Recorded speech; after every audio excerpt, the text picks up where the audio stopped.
pasi ira pamodzi kuti achite nkhomaliro imeneyi kupumula.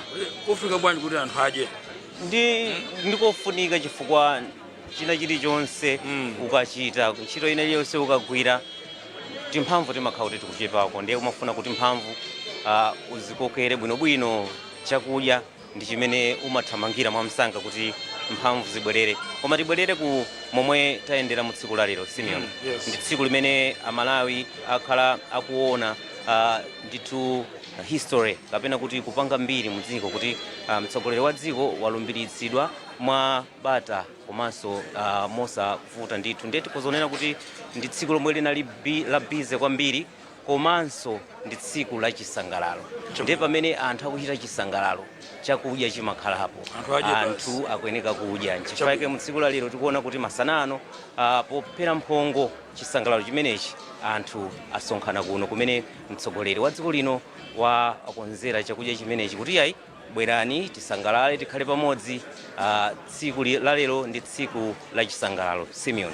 Mwina ungokambapo kwa wena omwe akutimvera pa radio zinthu zikuoneka bwanji kwa anthu amene akutimvera pa wireless? Mwina tikhale kwa amene akutimvera pa wireless chomwe tingafotokozere anthu amenewa ndi chakuti kuno anthu abwera ochokera madera osiyanasiyana. Tanena kuti anthu ena achoka maiko osiyanasiyana akazemba maiko osiyanasiyana.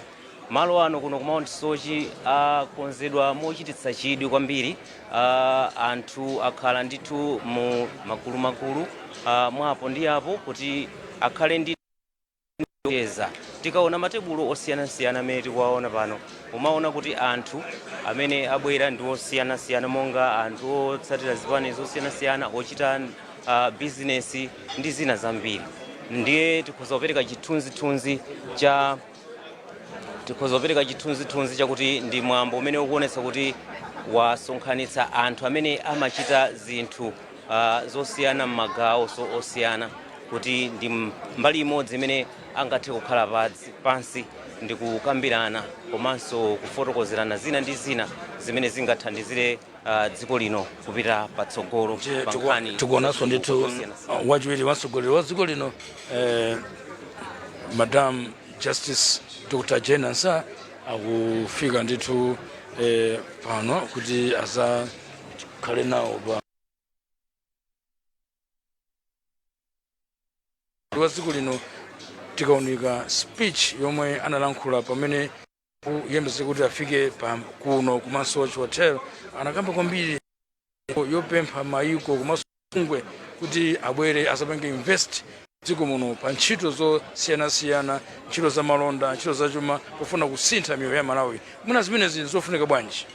Ntchito zachitukuko kuti zipite patsogolo zimafunika kuti kuyika chidwi kwambiri mwina pa nkhani za chuma kuti zipite patsogolo. Ndiye umafunika so kugwira ntchito limodzi ndi abale amene amathandiza dziko lino, abale amene amachita business, abale amene amachita mwina business zimene zimaiko wena osangodalira mwina kuno ku Malawi yokha. Ndiye ndi chidwi chimene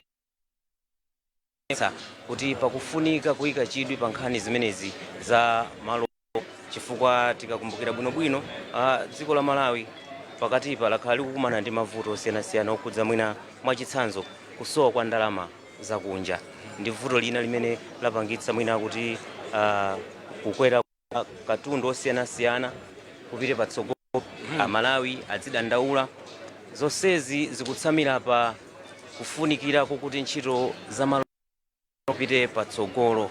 Zikamapita patsogolo ntchito za malonda, chitukuko cha chuma chikamapita patsogolo, nawonso Amalawi amene ali pansi, Amalawi amene ali m'madera kumudzi, amene amafuna kuti mwina kukacha mmawa apezeko kati amweko kati masana adyeko, amafuna kuti akhale ndi chinthu chimene chingathe kuwapatsa ndalama. Tibwerere kuno mkati muno ku Lanchon, ndikofunika bwanji kuti anthu azikhala pamodzi ndikuyambirana mfundo zomanga dziko pamene boma latsopano likuyamba ntchito kutsatira ndithu kulumbiritsidwa komanso kukhazikitsidwa kwa mtsogoleri wa dziko lino Profesa Arthurpetermutharika komanso ndi achiro awo Dr. Jane Ansah Justice SC retired. Zofunika bwanji? tikaona anthu ambiri amene asonkhana kuno ndi amene achoka m'madera osiyana madera kukhala ndi mwayi okumana nkukhala pansi ngati momwe achitira mtsiku la lero kumakhala kochitika mwapo ndi apo sikuchitika mwapafupi ndi umene umakhala mwayi okuti anthu akumana amene samakumana anthu amene akugwira ntchito zosiyana m'maderamo m'magawo azamalonda m'magawo a ntchito za umoyo m'magawo a ntchito za ulimi kungotchulapo zochepa ndi mwayi kuti iwo akumana akhoza kumagawana nzeru kuti tipite patsogolo kumbali za umoyo tingachite bwanji kwinako akudya kuti tichite bwino ngati dziko kumbali ya za ulimi tichite bwanji nkumagawana nzeru networking komanso kupatula kuti networking ndi kutinso ndi nthawi ine yokuti anthu apeze nthawi yocheza kugawana mfundo kucheza kuti kodi bwanawe apa tipange bwanji kuti zinthu ziyende kodi gawo ili tipange bwanji kuti zinthu ziyende ndiye kukumana kumeneku ndi kukumana kufunikira kwambiri Simeon ndipo ndi chifukwa chake mtsogoleri wa dziko lino Prof Arthurpetermutharika anachiona kuti nchofunikira kuti anthu kuno asonkhane masana ano atakhala busy chakumawako ku bwalo la zamasewero la Kamuzu kuno ku Blantyre kuti yayi acheze pamene tikudikira kuti anthu aje kuno tikuonanso apo ndithu wili wamtsogoleri wa dziko lino Jen Ansa SC retired akufika ndithu mchipinda muno kusaza kuti anytime zina zilizonse ziyamba pamene mtsogoleri wa dziko linonso akhale akufika Profesa arthurpetermutharika akhale akufika mchipinda muno kukamba kuti iyi ndi state luncheon komwe kubwera ndithu anthu osiyanasiyana kuti akhale nawo pa nkhomaliro mene kulinso kuno president wachi number 4 amenewa ndi mayi Dr. Joyce Banda ali nawonso kuno taonanso akhumbo kachale wachiwiri wakale wamtsogoleri wa dziko lino aliso kuno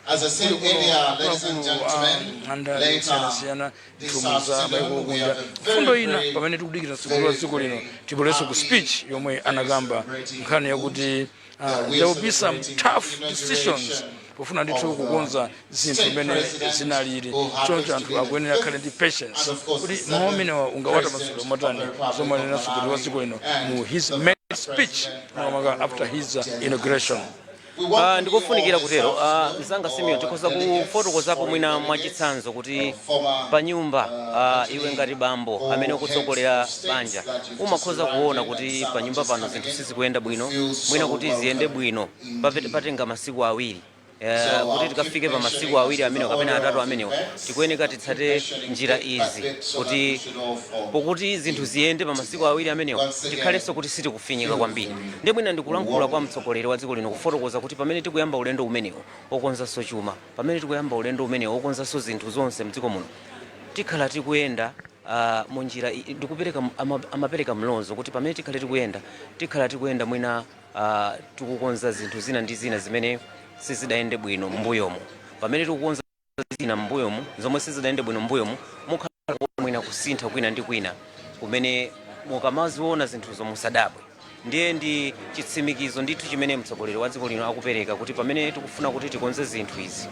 mwina mukamaona kusintha kwina ndi kwina amalawi musakhale odabwa ndiye ndikufunikira kwa fotokoza momwe kupereka mlonzo momwe akhale akuyendetsera ntchito zosiyanasiyana zokhudza kufuna kutukula miyoyo ya Malawi m'magawo osiyanasiyana ndikuona kuti ndi statement imene ikupereka hope kapena kuti chiyembekezo kwa Malawi chakukonzanso zinthu zosiyanasiyana zimene mwina sizidayende bwino m'magawo amene tikhoza kukamba kuti ndi azachuma tikhoza kukamba magawo okhuza mwina kumene magawo okhuza mwina olo za maphunziro ndi zina zambiri zimene Malawi kukacha amakhala akufuna mayenda bwino kuti moyo wawo upite patsogolo.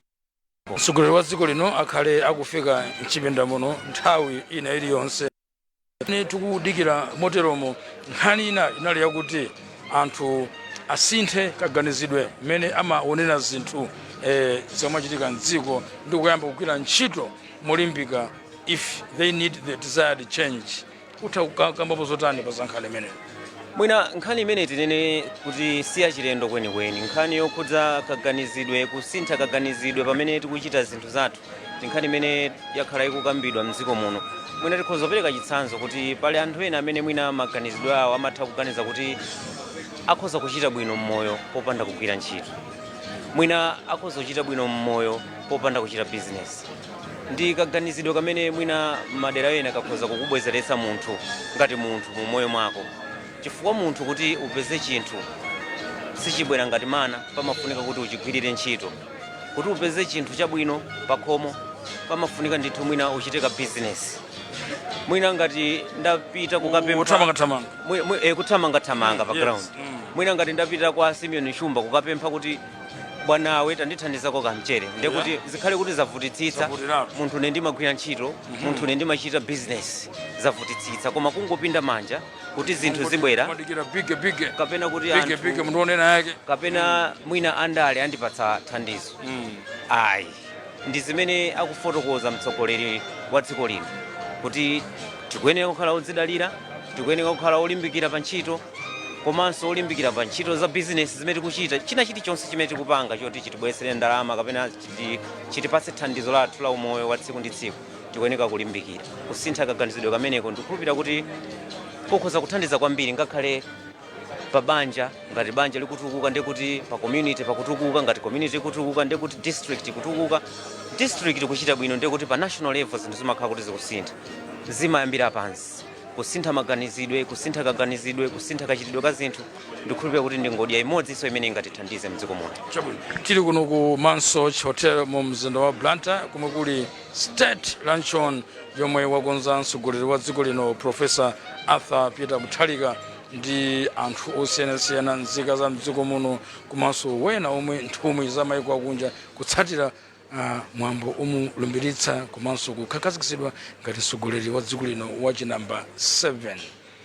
Tinamva akukambanso nkhani ya corruption, kuti anthu amaona ngati akabwera mboma ndi nthawi yokuti adyetse mimba zawo, anthu a business apeze danga, akuluakulu achipani adyetse mimba zawo kuti zonse ndimene zilili, anagwiritsa ntchito kuti nthawi yokuti tidye. Kuti zimenezi unazimvetsa bwanji? Tinene kuti mtsogoleri wa dziko lino achita bwino kufotokozerapo pa nkhani imeneyi, chifukwa ndi nkhani yayikuluso imene mdziko muno timakhala tikuyimva. Madepartment osiyanasiyana aboma, madepartment omwe si aboma, ndi nkhani imene kwambiri kuyilekerera ikhoza kubwezeretsa mbuyo ntchito za chitukuko. Kutolatola, kutenga chinthu chomwe si chanu, chinthu chimene chikuyenera kuti chitumikire Amalawi, si bwino, chifukwa ndi chuma chimene Amalawi amakhala akuchigwirira ntchito ndi kupereka msonkho tumene tikupereka ngati Amalawi ndikuti mwina utipindulire pa nkhani yogula mankhwala ku chipatala mwachitsanzo, utipindulire pa nkhani yopeza fetereza otsika mtengo, kungotchulapo zitsanzo zochepa chabe. Ndi ndalama ngati imeneyo ikafika m'manja mwa atsogoleri amene akutumikira, ndi yofunikira kuti igwire ntchito imene ikufunika kuti imtumikire Malawi, nayenso aone kusintha. Ndi ntchito imene ndi makamaka ndi mfundo imene ndi yofunikira kwambiri, ndipo tikuyamikira kuti mtsogoleri wa dziko lino waonanso kuti nchofunikira kuti mu tsiku la lero pamene amulumbiritsa kukhazikitsa kuti ndi mtsogoleri tsopano wa dziko lino wachi namba 7, achita bwino kuyunika nkhani imeneyi mu tsiku loyambirira, kuti wina aliyense amene akhale akusankhidwa kuti inu kagwireni ntchito ku nthambi iyo, auje kagwireni ntchito ku nthambi iyo, amenewo azidziwa kuti ntchito yomwe akupitira umene kukagwira ndiyo tumikira Amalawi. Chinthu chimene achiona kumeneko kaya ndi khobiri litumikire Amalawi, khobiri limenelo lisalowe mthumba pokhapokha itakhala kuti ndi salale yako, nzofunikira kwambiri. Mongo kumbutsana tili kuno ku Mansoch Hotel mu mzinda wa Blantyre, kumwe ndithu kuli state luncheon yomwe wakonza mtsogoleri wa dziko lino Profesa arthurpetermutharika. Taonawo ndithu akuluakulu angapo afika kale mchipinda muno, kuli wachiwiri wa mtsogoleri wa dziko lino Dr. Jane Ansah SC retired afika kale mchipinda muno, kulinso ndithu mtsogoleri wachi namba 4 Dr. Joyce Banda aliso mchipinda muno, ndi former Chief Justice retired Richard Banda nawonso alimomono former vice president Kumbuka Jale nawonso alimomono ndi akuluakulu komanso nthumwi zina za mayiko akunja kwa dziko lino, nthumwi za ntchito za malonda nkhani za malimidwe ndi zina za mpiri zomwe ndithu zimapangisa kuti boma lichitha kugwira ntchito zake bwinobwino, onse kubwera pamodzi kuti atagwira ntchito kwa tsiku lonse kuyambira mamamucha ku Kamuzu Stadium mpaka kufika kuno ku Mansoch Hotel. Ndi nthawi ina iliyonse mtsogoleri wa dziko lino akhale akufika mchipinda muno. Ndiso ndinzanga muno Babla mwina atakhala ndi zile zitatu kapume mwina tikudikira chakudya ngopuma pang'ono kuti ukatha kubwerenso. Ndaona kuti uli ndi njala kwambiri. Tathokoza kwambiri Simeon Barbara atenge bwaloli zomwe kwambiri. So timakamba kuti kuno kubwera nthumwi za mayiko akunja osiyanasiyana. Funso limene litakhala tikukamba kwambiri nkhani imene zikuthandauzanji Malawi ngati dziko palokha taona nthumwi za mayiko akunja kuyambira ku stadium mpaka na kuno zili muno chipinda kuno kubweratu kwa nthumwi zimenezi zochoka mayiko osiyanasiyana zikungotsendera kuti ubale wa Malawi uli bwino ndi mayiko ena, chifukwa tu pa Chingerezi pali mawu kuti no man is an island. Tikudziwa pali ntchito za komanso ubale mayiko amenewa monga Tanzania, monga Eswatini, anzathu amenewawa ngati akuyendera zikutanthauza kuti akufuna ataona konso kuti kodi ku Malawi kukuli chani. Komanso mwina mwachithunzithunzi tikunena kuti ife anthu aku Africa kuno timakhulupirira kuti ubale ndiye pakhomo pakamabwera alendo ndiye kuti pakhomo pamenepo zinthu zili bwino. So kubwera kwa alendo amenewa komanso ena amene tinawo pamaliro pano zikungotsendera kuti nkofunika kuti titagwira ntchito, titachita mabizinesi osiyanasiyana, titachitapo ntchito za boma, tikuyenerekanso kukhala ndi kucheza kudyerana limodzi ndi kugawana kochepa kamene tili nako. So nkhani imeneyi ndi nkhani yosangalatsa chifukwa chonena kuti alendo amenewa takhala nawo kuchokera kuja ku stadium komanso president uja His Excellency Daniel Chapo aku Mozambique zikungotsenderanso kuti monga tu Malawi wazungulidwa ndi Mozambique sitinganene kuti yayi upita mwina kuchigawo chakumwala osachulapo za Mozambique. So kubwera kumeneku pali zambiri zimene timachita monga malonda ubale ndiye zikungotsendera kuti ndikofunika kuti alendo mayiko amene tayandikana nawo titakhalirana nawo limodzi. Komanso mwina ndingofuna kupereka chithunzithunzi kuti kodi akati state luncheon ndi chani. Mtsogoleri amene wasankhidwa kumene the 7th president Professor Arthurpetermutharika atasankhidwa boma komanso pamodzi ndi achipani amaona kuti akonze mwambo wokuti anthu atagwira ntchito akhale pamodzi ndi kulumikizana nkusangalira limodzi, chifukwa tinaona atu kuyambira tsiku limene tinapita kuyambira kandi lachiwiri ku stadium kuja anthu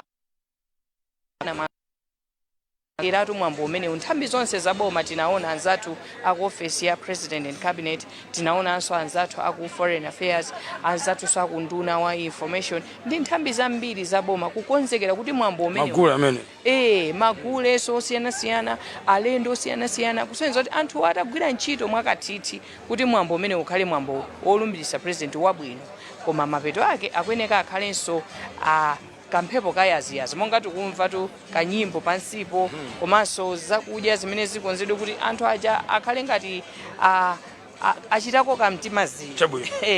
Ndiye state luncheon imeneyi nkhani yake ndi imeneyo. Komanso kunoko ndi chithunzithunzi kuti anthu about 150 ndi amene ayitanidwa kumwambo umenewu kupatula pamenepo nanga sikuno ku Mount Sochi Hotel mwina chipinda chimene cha anthu onse sakanakwana. Unaona tikuchoka ku stadium kuja kuimbira anthu ochuluka amene analitu ndi chidwi kuti aperekeze mtsogoleri ameneyo. Ndi anachionanso cha nzeru kuti iyayi ku Mount Sochi mwina sikukhala kokwanira kuliso anthu ena about 350 amene pakali panonso asonkhana ku Amaris Hotel tango yandikana nayo somonzi mwambo chimozimozi zili kuno mmene anthu akhale akudya kudyerera kumwerera kuchezerana kusangalala kudziwana nanga si iso ni njira imwe zimene pachingeza mati network kupangana network kudziwana kuti awa ndi ndani kupatsana ti ma business yapo ndi yapo zimene zikuchitika pano ndi chithunzithunziso cha chimene chikhale chikuchitika ku Amaris Hotel kumene kwasonkhana anthu ochulukirapo about 350 pamene kuno tasonkhana anthu 150 ndikumakamba maomwe anakamba mtsogoleri wa dziko lino wakamba kuti pali mayiko angapo omwe afika mdziko muno kwambira kuja ku Kamu Stadium anapereka pempho kuti mayiko amenewa abwerenso asapenge invest mdziko muno ndikofunika bwanji kuti dziko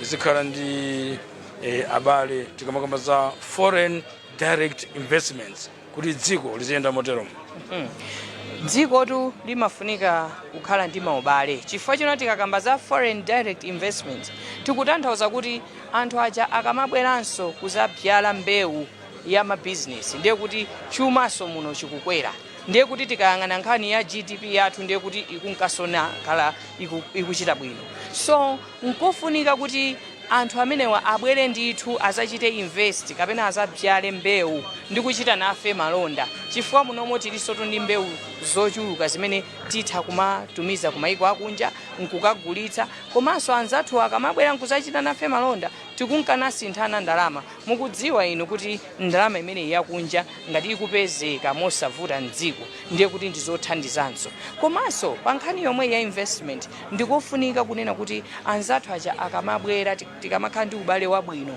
okuti akubwera nkuzachita malonda zimatithandiziranso ifeyo mbali ina kuti ngati dziko nkukhala oziyimira patokha so zinthu zina zimene mwina zimaoneka ngati zikulimba zimatha kupepuka chifukwa chonena kuti pali foreign direct investment chifukwa chonena kuti pali ma products kapena kuti katundu wambiri amene mwina anthu aja ngati abwere mdziko muno tikukamba kuti tikapita tisangokamba zati yekha iyayi kunonso timapanga ngakhale sugar amene tikuvaso za macadamia tili ndi macadamia okoma bwino ndithu kunomo even tea amene timapanga produce kuno amakhala kuti wa quality yabwino tikukamba za mbewu ngati tikuonena kumalima tsabola kudaba kuti tsabola iweniweni sokoti tikukamba za mbewu ngati adyo sitikusoweka kuti adyo uja tizingoyitanisa kuchoka kumayiko ena Irish potato tili ndi mbatatesi zochuluka tomato ujatu tikapita mwina ngati kulizulu timangoona akungowola amene uchayo tikuyeneka kupeza ndondomeko zabwino zonena kuti tichite invest moyenerera chifanati tikamachita malonda moteromo anzathuso nkukhala ndi ubale wabwino ndiye kuti dziko lathuso likuzimira patokha pa Mozambique pompa timaona amagula tukabichi wochoka kunuko chimene mwina ife ngati kabichi ndoti mwina ndi wopanda pake so chikachilimika pa nkhani ya investment nkhani imweyo ya investment taona masabata amene wa Blantyre ali busy kwambiri ndi maboma ozungulira malo ogona malo odyera alendo komanso ena ochita business ena ndi ena achakumwa choncho busy kwambiri for the past 2 weeks zikuthandauzanji izi tuzikupereka chiyembekezo kuchita malonda ndithu mumzinda wa Blantyre tina usiku ndi iyi ndi Blantyre yomweyi chifukwa aliyense to anatanganidwa ngakhaleto amene ali ophika zakudya tinoti ochita malonda ena aliwonse amene akupereka anthu anatanganidwa chifukwa ndi nthawi imene timalandira alendo osiyanasiyana amene amabwera ku mwambo umene wozalumbiritsa President Professor Arthurpetermutharika so business ndiyofunika chifukwa chonena kuti anthu ngati akukhala ndi ndalama padera ndalama ija ikuzungulira zimathandiziranso kuchepesa ena mwa mavuto amene anthu ali nawo so mwachitsanzo tinaonanso malo ogona onse atatheratu anthu akusowa kuti kodi akagona kuti izi zitithandizenso kutiunikira kuti it's high time ku Blantyre kuno titamanganso mwina malo ochulukirapo ogona chifukwa mwina timangoyang'ana molekezapo so mwanjira ina business inachita bwino ndipo ikunkanapitirira bwino chifukwa cha mkumano umenewo koma tikukhulupirira kuti kukubwera kutsogoloko anthu apitirizabe kusintha kaganizidwe pa nkhani imeneyi yochita malonda chabwino pamene tikudika kuti mtsogoleri wa dziko lino afike mchipinda muno nthawi ina iliyonse pali ntchito zomwe zikuchitika mdziko muno ngati anzathu wa Agicom akupereka ndithu ndalama kwa alimi ang'onoang'ono zichati mati ma matching grants kuti mwina azichite ma value addition pa ntchito zomwe akupanga ngati akulima nkhuku asongolima nkhuku mazipange paki kuti zikamapita kumsika kwa ma off-takers zikhala kuti katundu omwe akupanga ali ndi mudyo okwanira. Ndiye monga amene akukambiramo mtsogoleri wa dziko lino akhale akufika nthawi inaliyonse mwachidule chabe 40 seconds kuti bwanji zikhala imene ayi nkofunika chifukwa kuli nkhani ya branding posachedwa apa mtsogoleri akhala wa dziko lino tathokoza kwambiri.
Your Excellency, Madam Mutharika, the First Lady of the Republic of Malawi, the Vice President of the Republic of Malawi,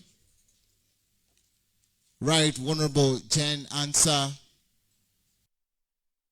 the Vice President of the Republic of Malawi, Right Honorable Enoch Chihana, all foreign heads of states here present this afternoon, and of course, all former vice. We are honored to have Her Excellency, the 6th President of the Republic, actually of the Republic of Malawi, Her Excellency Joyce Banda, who is here, and Right Honorable Richard Banda here present.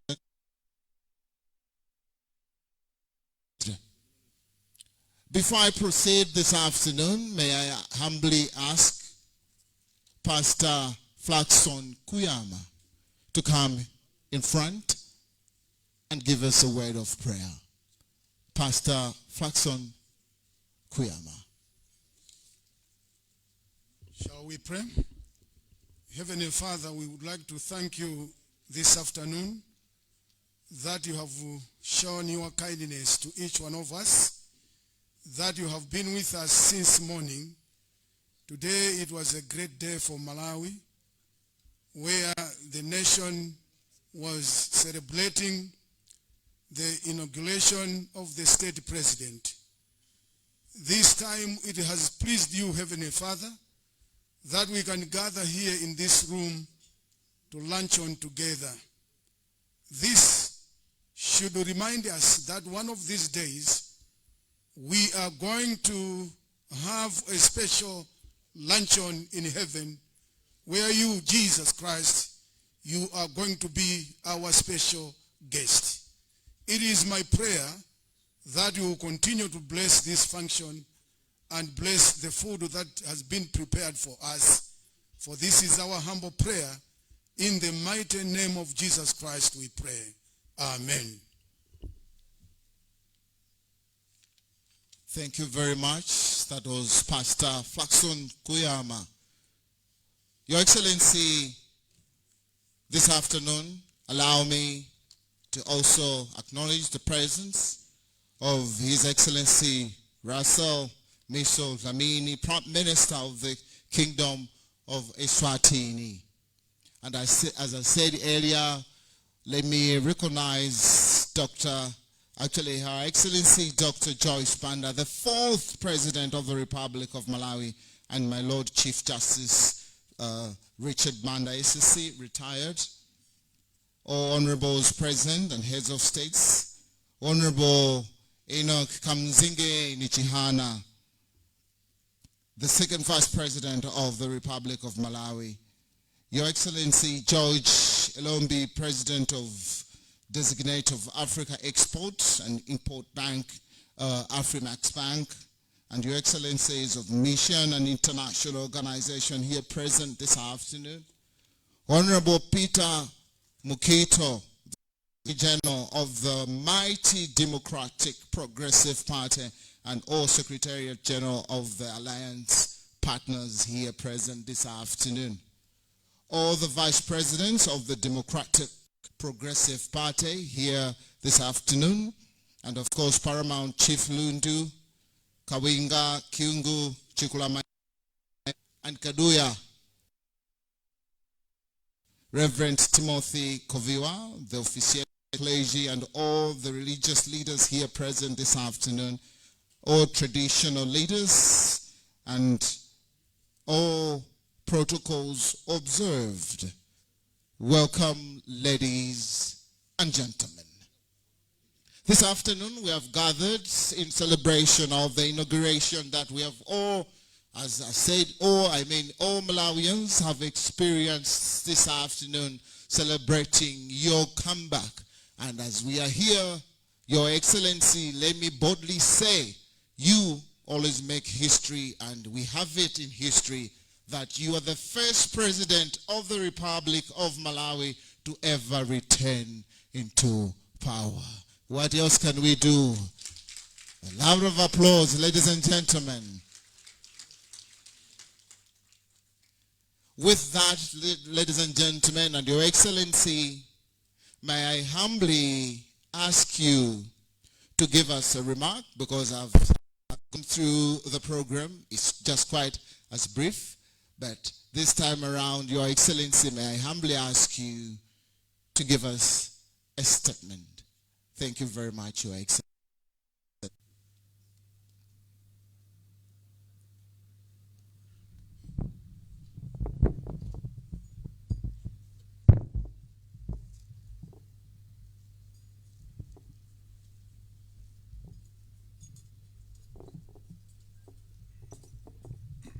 Thank you. Thank you. Your Excellency, Professor Mutharika, from Malawi, Right Honorable Rajani Ansa SC, Vice President of the Republic of Malawi, Honorable Ghana, 2nd Vice President. By the way, actually, he's not yet second vice president.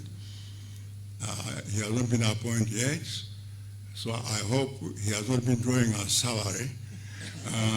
If he has been drawing a salary, we'll have to retrieve that and get it back to account one. But on a more serious note, also welcome our guests representing all the foreign governments here, but also my dear friend, Dr. Joyce Banda, former president of the Republic of Malawi, and her husband here, Richard Banda, SC, former Chief Justice. Some of you may not know this, but Richard and I were classmates at the secondary school many years ago. That was a great time then. We had great people, Richard, Guru Gondwe,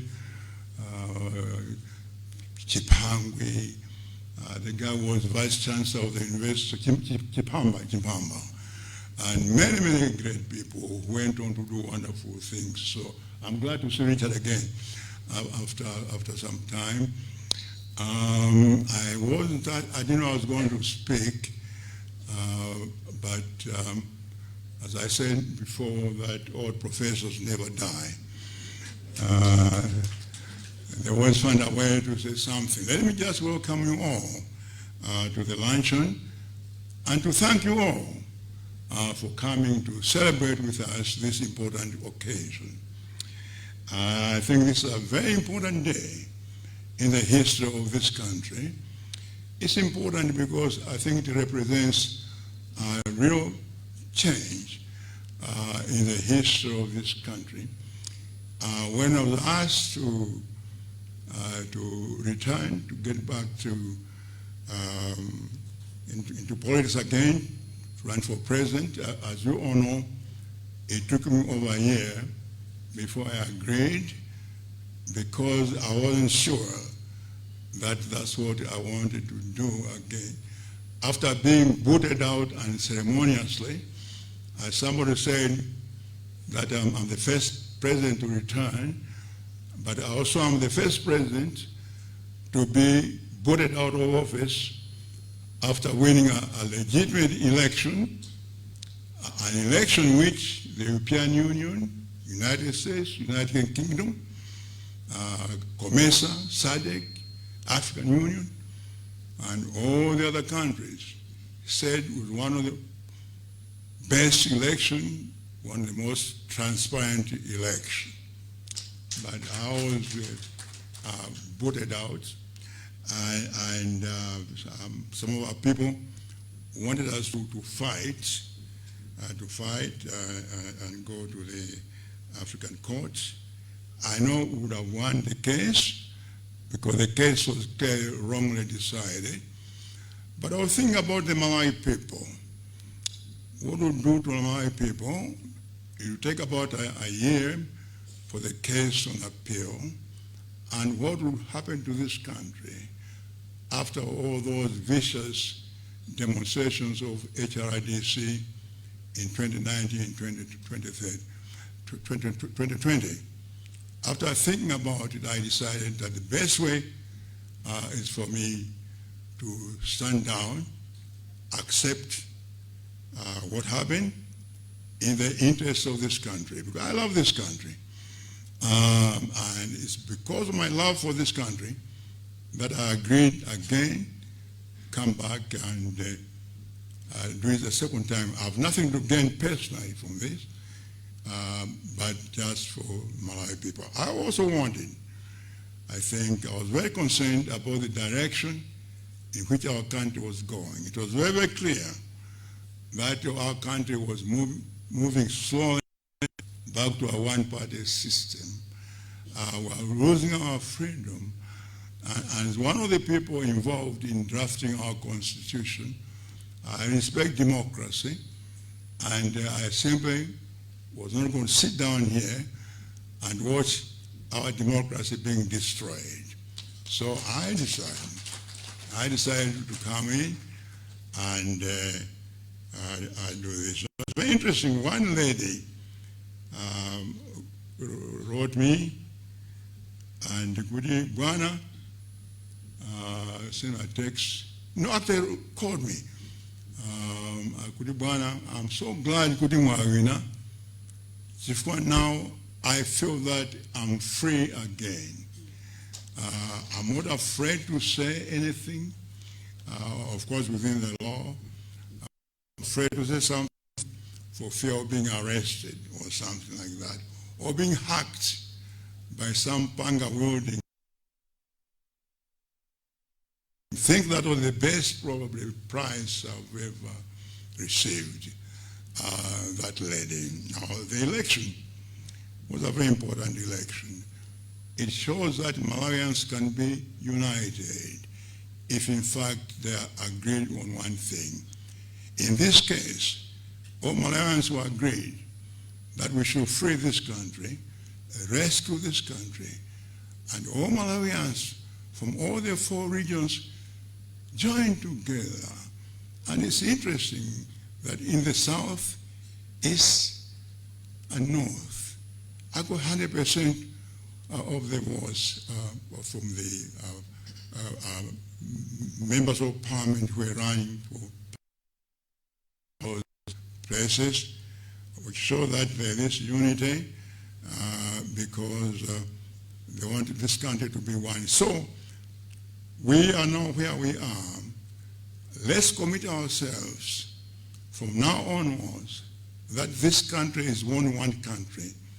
This country does not belong to anybody, any tribe, any religion, or any region.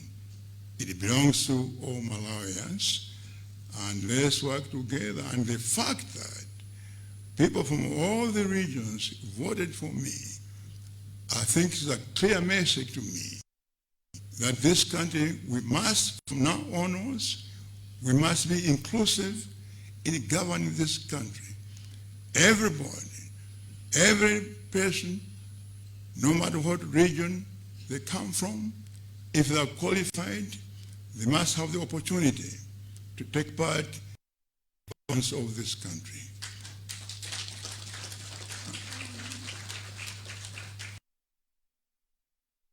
Every person, no matter what region they come from, must take part, must enjoy the benefits of this country equally. So I'm very, very glad that we are now united as a country. As far as I'm concerned, past divisions are gone. As far as I'm concerned, I'll go back to what Kamuzu used to say, that there are no Longways or Chewas or Kondes or Senas or whatever tribe. We are all Malawians. So from here, let's be all Malawians, work together, tisasankane, kani ntchito, kani mabusiness, tisasankane ayi. Let's all share this country and move together as Malawians. Thank you very much. Thank you very much, Your Excellency. Thank you very much. Another hand of applause, ladies and gentlemen, for His Excellency the President. We really appreciate and so grateful for that speech. Your Excellency may have skipped one, but pretty the presence of Honorable Mwenefumbo, President of the National Democratic Party, who is also the alliance, one of the alliance partners. Thank you very much and welcome. Good to see you, Honorable Mwenefumbo. As we proceed this afternoon, ladies and gentlemen, and all honorable guests, we'll have the luncheon served, which as per the order, we are told that the waiters and the waitresses will come through and let us have our meals served by the table. There are menus placed on pretty much every table that is in here. You may wish to go through it and maybe make a pick, one or two, and then you let the waiters and the waitresses around to get you served. Otherwise, Your Excellency, the President and the Vice President, and of course, First Lady, Madam Mutharika, and all distinguished ladies and gentlemen, bon appetit. Thank you very much. Tipatseni nyimbo tabwino pa nthawi imene tikusangalala masanano pa chikondwerero chimenechi cha inauguration. Ndikhulupirira kuti otithandizira onse amene mwasankhidwa kutero muchita zonse mwandondomeko yake komanso mosunga nthawi kuti chili ndi president pamalo ano tipereke zonse madongosolo. Tipatseni ndithu kanyimbo kapansi komanso mkatikatimo. Your Excellency, we are privileged to have the Malawi Police Service Brass Band that may come in with some soft music as we proceed with our program. Maybe we should start with the Malawi Police Service Brass Band. Over to you.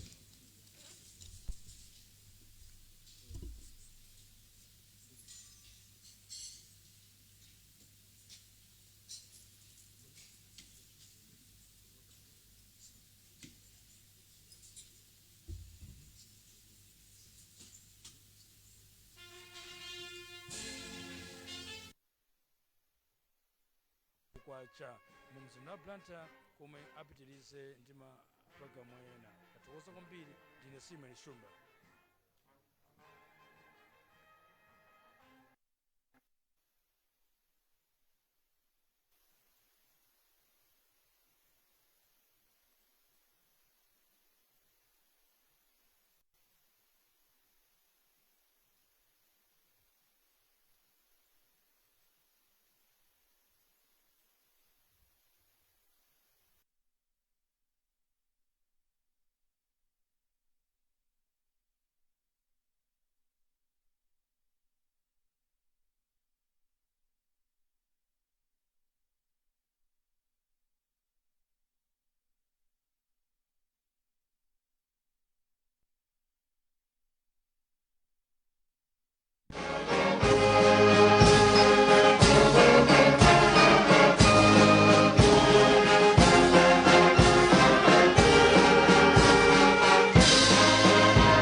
Yeah.